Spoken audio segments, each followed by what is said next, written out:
Today we're talking KSI and his future in boxing, if he has one. Let's get into it because, ladies and gentlemen, you know I've been a fan of KSI and his boxing career for a very long time. I mean, you can check the channel, I've been about it for a very long time, but does he really need to do this?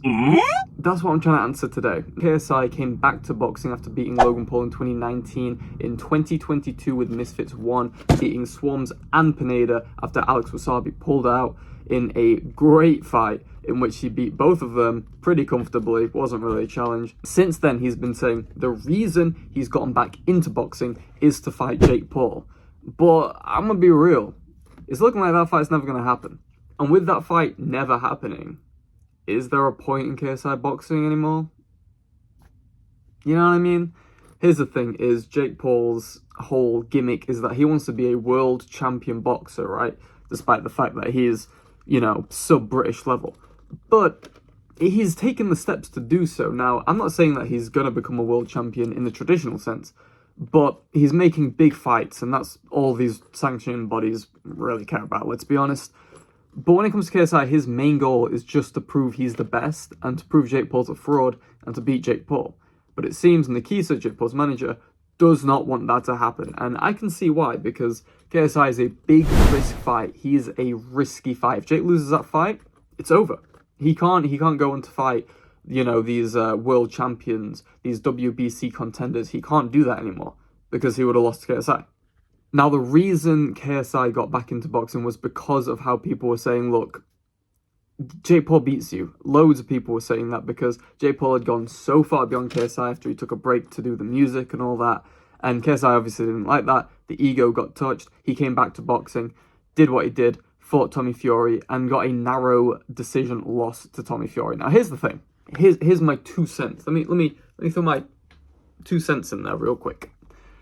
Here's the deal. If the only reason that you're back to boxing is to beat Jake Paul, and that fight is never going to happen, why are you even boxing anymore? Boxing is not something you should do if you can't achieve your goals in it, if that makes sense. It really is something you can get permanently hurt by, get permanent CTE. It's not something you should take lightly.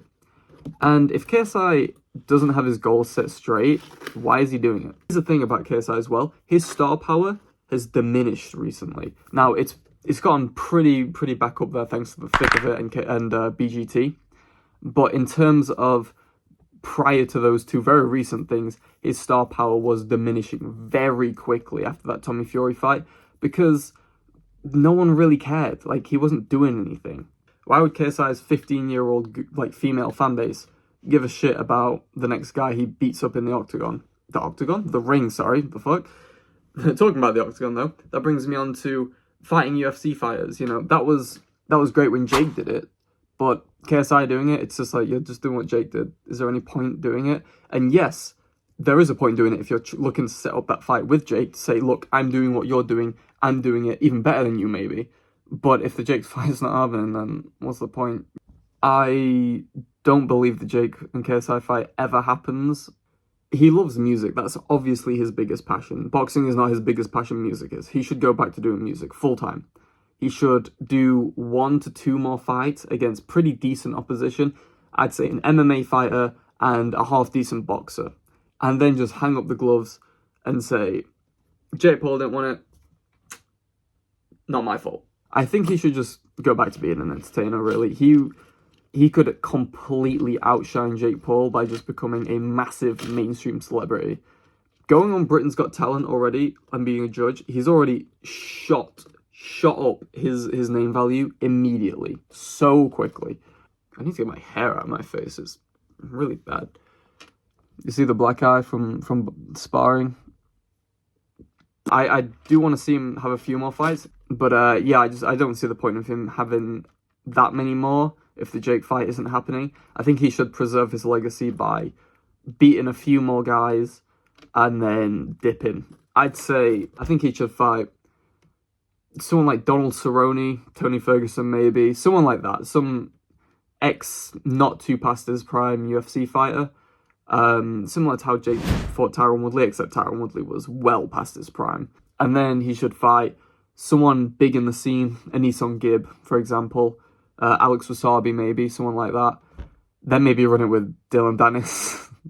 The Darren Till fight is always there, but I don't like that fight for KSI or Jake. I think he beats both of them, to be honest. Gonna put it out there. He's an awkward southpaw. He hits hard as hell. He's naturally a heavyweight, and Jake Paul is unnaturally a heavyweight. Keep in mind, he's got extremely good striking. Here's the thing that people don't really get about these like YouTubers fighting the UFC fighters is that yes, you can fight Mike Perry, you can fight Tyron Woodley, you can beat those guys, but there's certain guys you can't beat. Alex Pereira, Israel Adesanya, Darren Till, you're not beating those guys. They're young, they're fresh, and they're amazing at striking, okay? We're not talking about Mike Perry, who's a natural, like, 150-pounder, who is, like, good at bare-knuckle boxing, and that's about it. We're not talking about Tyron Woodley, who's got a pretty good overhand, but is primarily a wrestler and significantly out of his prime to the point where he was getting smoked by people in the UFC at the end of his career. We're not talking about those guys. Okay, we're talking about, like, murderers. We're talking about killers here, bro, okay?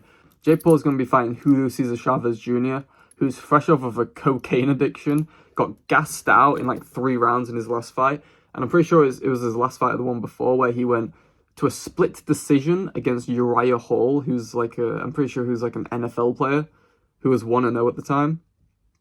Bro, Jake Paul's going to knock the fuck out of Julio Cesar Chavez Jr. I think KSI could have knocked out Cesar Jr. quite easily as well. That's what it is. But yeah, that's going to be about it for you guys. Thank you so much for watching. And let me know if you like this new sort of face cammy style. This is just me kind of rambling, but I'll see you guys in the next video.